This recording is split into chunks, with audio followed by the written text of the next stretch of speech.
पाकिस्तान से तनातनी के बीच पीएम मोदी ने बुलाई इमरजेंसी मीटिंग। पीएम मोदी ने सेना के तीनों चीफ को अपने हिसाब से कार्रवाई करने की खुली छूट दी, कहा करारा जवाब देना है। पीएम हाउस पर प्रधानमंत्री मोदी और राजनाथ सिंह के साथ एनएसए अजीत डोभाल और सीडीएस अनिल चौहान भी मौजूद रहे। तीनों सेनाओं के प्रमुख भी मीटिंग में शामिल। कल सुबह 11 बजे मोदी कैबिनेट की मीटिंग, पहलगाम हमले पर चर्चा होगी। पहलगाम हमले के बाद पहली बार मोदी कैबिनेट की मीटिंग। कैबिनेट की बैठक के बाद cabinet committee on security CCS की मीटिंग भी संभव। पाकिस्तान से तनातनी के बीच गृह मंत्रालय में हाई लेवल मीटिंग। गृह सचिव ने बीएसएफ के डीजी से की मुलाकात। एनएसजी, सीआरपीएफ, एसएसबी के अधिकारी मौजूद रहे। पहलगाम हमले के बीच कांग्रेस का विवादित पोस्टर, सिर गायब वाला पोस्टर जारी कर लिखा, जिम्मेदारी के समय गायब। कांग्रेस के विवादित पोस्टर पर बीजेपी ने किया अटैक। गौरव भाटिया ने कांग्रेस को लश्कर पाकिस्तान बताया। गौरव भाटिया बोले कि कांग्रेस को पाकिस्तान के टावर से सिग्नल मिलता है। अब इनकी सर तन से जुदा वाली विचारधारा पर कोई संदेह नहीं। बीजेपी आईटी सेल के हेड अमित मालविया बोले कि अगर किसी की गर्दन कटी है तो वो कांग्रेस पार्टी है। पीएम मोदी को करोड़ों भारतीयों का प्यार मिला। कांग्रेस के गायब पोस्टर पर महाराष्ट्र के डेप्यूटी सीएम एकनाथ शिंदे का हमला, कहा ऐसे वक्त में राजनीति करना गलत। पीएम मोदी आतंकियों को छोड़ेंगे नहीं। कांग्रेस के पोस्टर पर केंद्रीय मंत्री किरण रिजिजू का पलटवार, कहा प्रधानमंत्री को लेकर कांग्रेस की इतनी घटिया सोच और कितना नीचे गिरेगी कांग्रेस। कांग्रेस के गायब पोस्टर पर चिराग पासवान बोले कि ये गलत है, संवेदनशील मुद्दा है, संवेदनशीलता को समझना विपक्ष की जिम्मेदारी। कांग्रेस के पोस्टर पर बिहार के उप मुख्यमंत्री सम्राट चौधरी बोले कि विपक्ष के नेता का ही देश के लोगों को आता पता नहीं। कांग्रेस पर हमलावर हुए बीजेपी नेता शहजाद पूनावाला बोले कांग्रेस के कुछ नेता पीड़ितों को झूठा साबित करने की कोशिश में जुटे। लोकसभा में विपक्ष के नेता राहुल गांधी ने पीएम मोदी को लिखी चिट्ठी, पहलगाम हमले पर जल्द विशेष सत्र बुलाने की मांग।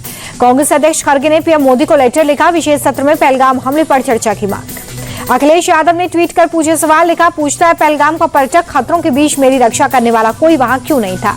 पहलगाम हमले को लेकर कांग्रेस और सपा पर योगी आदित्यनाथ का अटैक, कहा कांग्रेस और सपा के लोग पाकिस्तान की भाषा बोल रहे हैं। योगी बोले कि हमले के बाद सपा नेताओं के बयान दुर्भाग्यपूर्ण है, राजनीति की भी सीमा होनी चाहिए। सीएम योगी बोले कि पहलगाम में बेगुनाहों की जान लेने वाले आतंकी नहीं बचेंगे, दहशतगर्दों को सजा मिलेगी। जिपलाइन ऑपरेटर मुजम्मिल के पिता की सफाई, इंडिया टीवी से बोले हम तो खाना भी खाते हैं तो अल्लाह का नाम लेते हैं, मेरे बेटे का हमले से कोई कनेक्शन नहीं। पहलगाम के गुनाहगारों को पकड़ने के लिए एक्शन तेज, 2500 से ज्यादा अंडरग्राउंड वर्कर्स हिरासत में।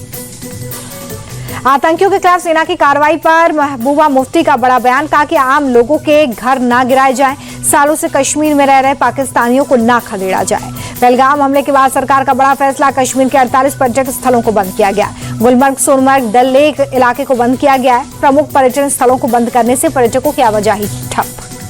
जम्मू कश्मीर के बडगाम में बड़ा हादसा, सीआरपीएफ की गाड़ी अनियंत्रित होकर खाई में गिरी, कई जवान जख्मी। देवेंद्र फडणवीस का बड़ा ऐलान, पहलगाम हमले में जान गंवाने वाले महाराष्ट्र के लोगों के परिवारों को 50 लाख रुपए देगी महाराष्ट्र सरकार। मुंबई के कई इलाकों में पाकिस्तान में बने शान मसाले का विरोध हो रहा है, लोगों ने कई दुकानों में जाकर चेकिंग की। गुजरात में अवैध बांग्लादेशियों के खिलाफ एक्शन जारी, अब तक 6500 अवैध बांग्लादेशी पकड़े गए। अहमदाबाद के चंदोरा झील क्षेत्र में अवैध अतिक्रमण के खिलाफ एक्शन, लेक की जमीन पर बने 2600 से ज्यादा घर अवैध रूप से यहां पर बनाए गए हैं। अहमदाबाद में अवैध बांग्लादेशियों पर कार्रवाई के बाद एक्शन में सीएम भूपेंद्र पटेल अधिकारियों के साथ की आपातकालीन बैठक।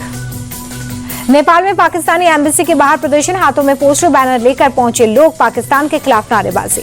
दिल्ली के भारत मंडपम में YUGM कॉन्क्लेव में शामिल हुए पीएम मोदी, शॉल और मेमेंटो देकर किया गया सम्मानित। इनोवेशन कॉन्क्लेव में पीएम मोदी ने कहा कि कैपेसिटी और डीप टेक में भारत की भूमिका को बढ़ाने का हो रहा है प्रयास। रायबरेली दौरे पर कांग्रेस सांसद राहुल गांधी लालगंज में रेल कोच फैक्ट्री का निरीक्षण किया, अधिकारियों से कारखाने की प्रगति पर चर्चा की।